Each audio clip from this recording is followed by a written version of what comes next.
हमारे भीतर इस जीवन को जीते हुए एक समय पर एक ऐसी स्थिति भी आती है कि हम बुरी तरह निराश हो जाते हैं।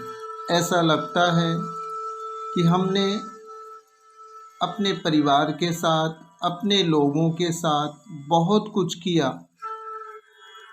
किंतु उसके बुरे समय में उसका कोई साथ देने वाला नहीं है। आखिर जीवन में यह क्या चल रहा, यह क्यों चल रहा, यह कैसे चल रहा है, इसको समझने के लिए हम समझते हैं इस जीवन के सिस्टम के दो सिद्धांत को। एक अंधेरी दुनिया का जीवन, दूसरा प्रकाशित दुनिया का जीवन। प्रारंभ में जब यह ब्रह्मांड नहीं था तो सब कुछ अंधकारमय था, हर जगह तिमिर व्याप्त था। एक समय पर ईश्वर की दिव्य सोई हुई ऊर्जा जागृत हुई और इस अंधेरे ब्रह्मांड के बीच में प्रकाश के रूप में भ्रमण करने लगी, प्रकाशित होने लगी।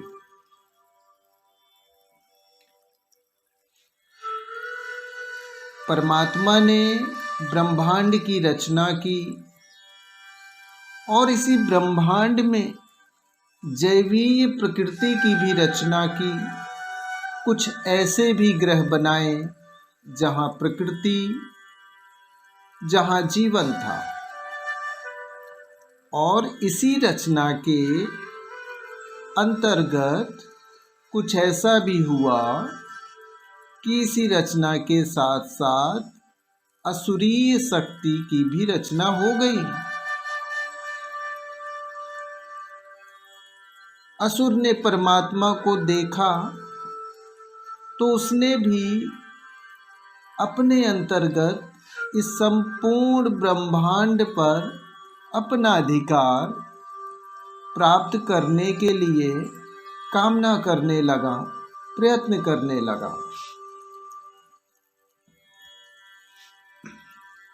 जिस प्रकार परमात्मा ने जीवों को जीने के लिए चक्र बनाया और जीव एक संतुलन के साथ उसमें जीवन निर्वहन करने लगे, परमात्मा ने मनुष्यों को भी बनाया जो बुद्धि विचार के साथ काम करता था।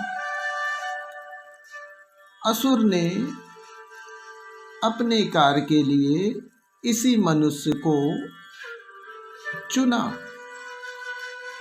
क्योंकि बुद्धि के कारण वह उसको ही भ्रमित कर सकता था। असुर ने एक अंधेरी दुनिया का साम्राज्य बनाया और वह मनुष्यों को लोभ, लालच, वासना, झूठ, असत्य, हिंसा ऐसे तमाम अवगुणों में जीवन का सुख और आकर्षण दिखाकर अपनी तरफ, अपने अंधेरे विश्व की तरफ आकर्षित करने लगा। अन्य जीवों के लिए यह दिव्य ऊर्जा का ही संसार पर्याप्त था, किंतु मनुष्य के सामने ये दो तरह के चक्र सामने खड़े हो गए और मनुष्य को एक ही चक्र में प्रवेश करके अपने जीवन का निर्वहन करना था। वह भ्रमित हुआ, उसके सामने प्रश्न चिन्ह खड़ा हुआ और तमाम मनुष्य आकर्षित होकर असुरीय साम्राज्य के उस चक्र में प्रवेश करने लगे।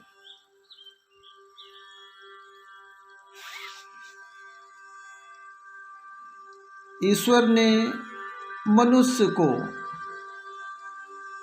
ईश्वरीय संसार का भी द्वार दिखाया, जहाँ दिव्य ऊर्जा, दिव्य प्रकाश व्याप्त था।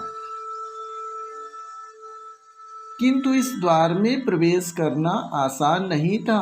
इस द्वार में प्रवेश करने के लिए मनुष्य के अंदर सत्य, संयम, सदचरित्र, सात्विकता, सत्कर्म, कुल मिलाकर जीवन में पवित्रता का होना आवश्यक था। जो मनुष्य इन गुणों के आधार पर अपने जीवन को ढाल लिए, वे परमात्मा की दिव्य ऊर्जा के संसार में आसानी से प्रवेश कर गए। किंतु तमाम मनुष्यों के बस में यह नहीं था। उन्हें झूठ, असंयम, दुष्चरित्र, तामसिकता, दुष्कर्म, कुल मिलाकर अपवित्रता के गुणों के आधार पर, ऐसे कर्मों के आधार में जीवन का सुख दिखाई देने लगा और वे असुर के बनाए हुए अंधेरे साम्राज्य में प्रवेश कर गए।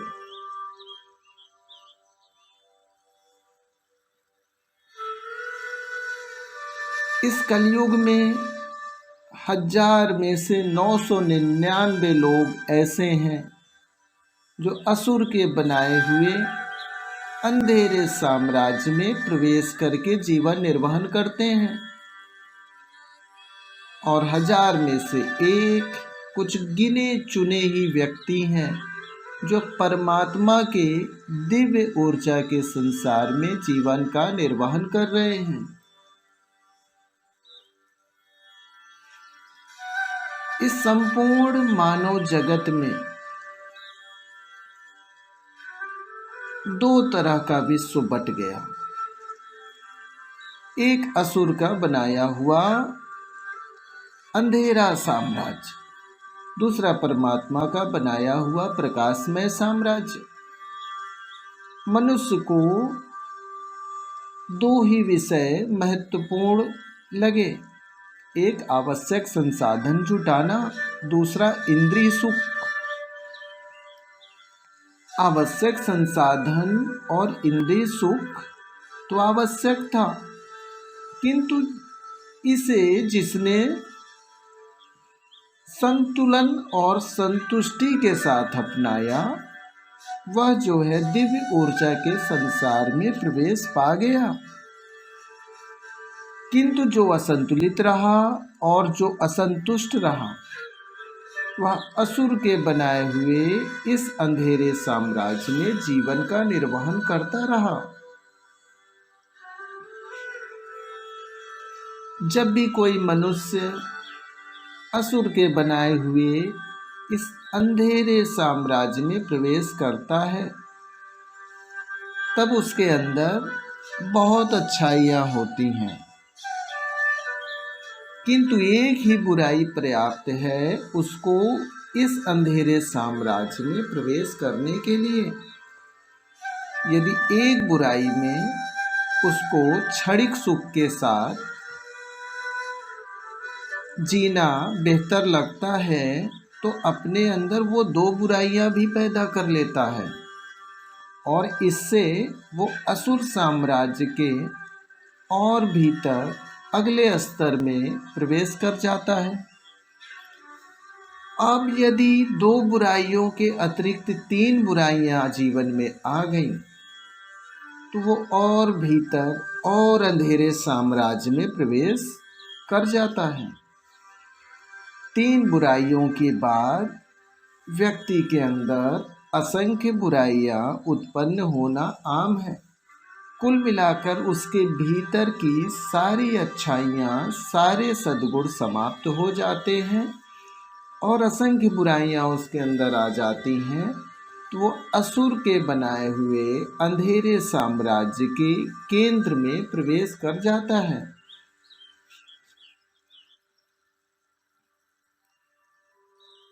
आखिर ये अंधेरा है कहाँ और ये दिव्य ऊर्जा का प्रकाश है कहाँ? आपने सुना होगा, यत पिंडे तद ब्रह्मांडे। जहाँ जहाँ पिंड है वहाँ वहाँ एक ब्रह्मांड है।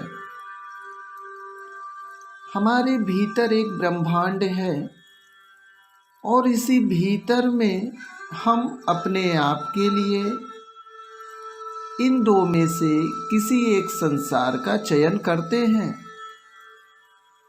हमारे भीतर यदि अंधकार उत्पन्न हो जाता है तो हम अंधेरे साम्राज्य में प्रवेश पाते हैं, और हमारे भीतर यदि प्रकाश उत्पन्न हो जाता है तो हम परमात्मा के दिव्य ऊर्जा के संसार में प्रवेश कर जाते हैं। आप समझते होंगे कि शरीर के बाहर प्रकाश पड़ते रहने से मनुष्य प्रकाश में रहता है, किंतु ऐसा नहीं है।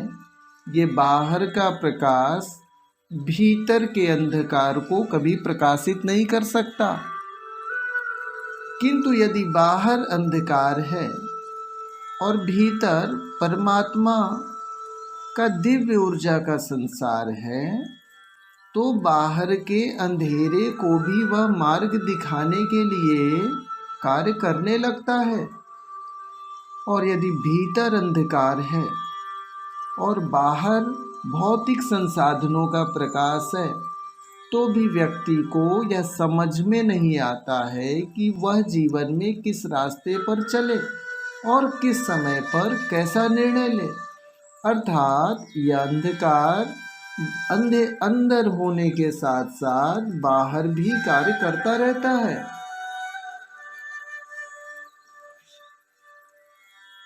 हम में से बहुत लोग एक बुराइयों के साथ इस अंधेरे साम्राज्य में प्रवेश करके परमात्मा की पूजा, आराधना, क्रिया, प्रार्थना करते हैं और समाज में यह सिद्ध करने का प्रयास करते हैं कि वो ईश्वरीय साम्राज्य के अंतर्गत हैं, किंतु ऐसा नहीं है। यह बात श्रीमद् भगवद गीता में श्री कृष्ण ने ज्ञान और विज्ञान के साथ में बहुत अच्छी तरीके से समझा दिया है कि जीवन में ये सभी क्रियाकलाप महत्वपूर्ण नहीं है। यदि दिव्य ऊर्जा के संसार में प्रवेश पाना है तो हमें अपने कर्मों पर ध्यान देना होगा और हमें अपने भीतर सद्गुणों का विकास करना होगा। अन्यथा व्यक्ति असुर के बनाए हुए उसी अंधकार में साम्राज्य में रहेगा, और जब उसकी शक्तियां समाप्त हो जाएंगी तब वह अनंत वर्षों तक और अनंत जन्मों तक भीषण कष्ट की प्राप्ति करेगा। और होता भी यही है कि एक समय जब इंद्रिय भोग के लिए शक्ति नहीं रहती, शरीर की सामर्थ्य समाप्त हो जाती है, और जब वह असुरीय साम्राज्य के लिए छल कपट और झूठ के साथ कार्य करने में असक्षम हो जाता है, ऐसे समय पर उसको साथ देने के लिए, उसकी बीमारी में उसकी सेवा करने के लिए भी कोई नहीं होता। वह अपने आप को अकेला महसूस करता है, किंतु तब बहुत देर हो चुकी होती है। उसको आभास होता है और वह दिव्य संसार के भीतर प्रवेश करना चाहता है, किंतु उसको प्रवेश करने का जो सही समय था वह उसने खो दिया है। इसलिए वह कष्ट के साथ जीवन के अंतिम क्षणों को बिताता है। और इसी अंतिम क्षण के समय कष्ट, अवसाद, न पूरी हो पाने वाली वासनाओं के साथ, इच्छाओं के साथ वह व्यक्ति मृत्यु को प्राप्त कर जाता है। ऐसा व्यक्ति जो अंत समय पर इच्छाओं के साथ, वासनाओं के साथ मृत्यु को प्राप्त करता है, तो उसकी आत्मा शरीर से अकेले बाहर नहीं निकलती है। इच्छाओं और वासनाओं के रूप में उसका मन भी उस आत्मा के साथ हो लेता है, और मन उस आत्मा को कभी किसी दूसरे शरीर में, नए शरीर में जन्म लेने अथवा स्वर्ग के रास्ते की तरफ कभी नहीं जाने देता, जिसके फलस्वरूप वह आत्मा मन की जंजीर में जकड़कर अनंत वर्षों तक भटकती रहती है, परेशान रहती है और दुखी रहती है। हम समझते हैं अंत्येष्टि के बाद होने वाले कर्मकांड से आत्मा को मुक्ति मिल जाती है, किंतु सच तो यही है कि मृत्यु के अंत समय पर और पूर्व में किए हुए गलत कर्म का भोग और उसकी सजा जब तक पूरी नहीं होती है, तब तक कोई भी आत्मा मुक्ति को प्राप्त नहीं करती है। और यदि इन कर्मकांड के आधार पर कोई आत्मा पुनः नए शरीर को प्राप्त कर भी जाए, तो भी उसे पूर्व में किए हुए कुकर्म का फल भोगना ही पड़ता है। दूसरी तरफ परमात्मा का बनाया हुआ दिव्य ऊर्जा का संसार भी है, जहाँ प्रवेश करने के लिए सबसे पहले बोध होना आवश्यक है। बोध के साथ व्यक्ति अपने जीवन की उन बुराइयों का त्याग करता है और परमात्मा के संसार के पहले द्वार और पहले स्तर में प्रवेश कर जाता है। बोध और त्याग के बाद यदि वह योग का और सद्गुणों के ऊपर वह निरंतर अभ्यास करता है, तो जल्द ही वह परमात्मा के दिव्य ऊर्जा के संसार के दूसरे स्तर में प्रवेश पा जाता है। श्रीमद् भगवद गीता में है, श्रेयो ही ज्ञानम अभ्यासा ज्ञान ध्यानम निरंतर। अभ्यास के साथ यदि निरंतरता आ जाती है, तो व्यक्ति परमात्मा के दिव्य ऊर्जा के इस संसार के तीसरे स्तर में प्रवेश कर जाता है। और निरंतरता के साथ जब आनंद का भाव आ जाता है, अर्थात वह गुणों को, सद्गुणों को नहीं छोड़ना चाहता है और उसी में उसको आनंद आता है, सत्य के साथ, परमार्थ के साथ, ईमानदारी के साथ, कर्मनिष्ठा के साथ, संयम के साथ, प्रेम के साथ, भक्ति के साथ वह पवित्र हो जाता है। तब वह परमात्मा के दिव्य ऊर्जा के संसार के केंद्र में प्रवेश कर जाता है और जन्म जन्मांतरों तक इस निरंतर आनंद के साथ में वह दिव्य ऊर्जा के संसार में यात्रा करता रहता है। हमने देखा है कि बहुत सारे लोग आपके दुखों की मुक्ति के लिए कार्य करते हैं, तांत्रिक के रूप में, ज्योतिष के रूप में, एनर्जी हीलर के रूप में।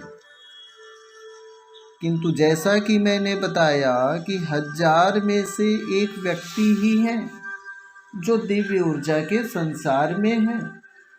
यदि वह व्यक्ति जो क्रिया कर रहा है आपको समाधान देने के लिए, यदि वह दिव्य ऊर्जा के संसार में ना हुआ और यदि वह भी असुरीय साम्राज्य के अंतर्गत अपने कार्य को कर रहा है, अर्थात उसके अंदर भी स्वार्थ, लालसा, छल, कपट, झूठ, बेईमानी आदि जैसे भाव हैं, तो उसके अंदर की नकारात्मक ऊर्जा इन क्रियाओं के साथ ऐसे लोगों के अंदर प्रवेश कर जाती है जो उसके अंतर्गत समाधान ले रहे हैं। अतः बिना सोचे समझे किसी से कोई यंत्र रत्न ना पहने, बिना सोचे समझे किसी से कोई ऊर्जा चिकित्सा ना लें, अन्यथा उनके भीतर की तामसिक नकारात्मक ऊर्जा भी आपके भीतर प्रवेश करेगी। एक तरफ तो आपको कुछ समाधान मिलेगा, लेकिन बाद में ये नकारात्मक ऊर्जाएं जब आपके भीतर सक्रिय होंगी तब आपको समझ में आएगा कि आपके भीतर तो परेशानियां बढ़ गई हैं।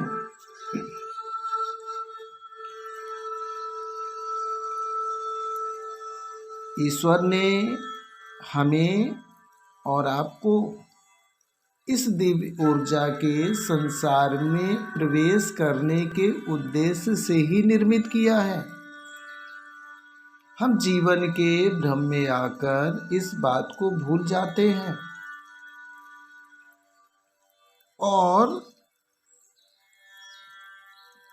पूजा प्रार्थना जीवन में करते हुए भी स्वार्थ, बेईमानी, छल, कपट, असत्य जैसे दुर्गुणों के साथ चलते रहते हैं और हम ये समझते हैं कि ईश्वर को हम खुश कर सकते हैं, किंतु ऐसा नहीं है। दिव्य ऊर्जा के संसार में प्रवेश करना परम लक्ष्य है और वास्तव में ईश्वर की कृपा की प्राप्ति इसी दिव्य ऊर्जा के संसार में होगी। अपने भीतर के ब्रह्मांड में प्रवेश करें और देखें, यदि वास्तव में अंधकार दिखाई पड़ रहा है तो आज से प्रयास करें और इस दिव्य ऊर्जा के संसार में पहुंचने के लक्ष्य को पूरा करें।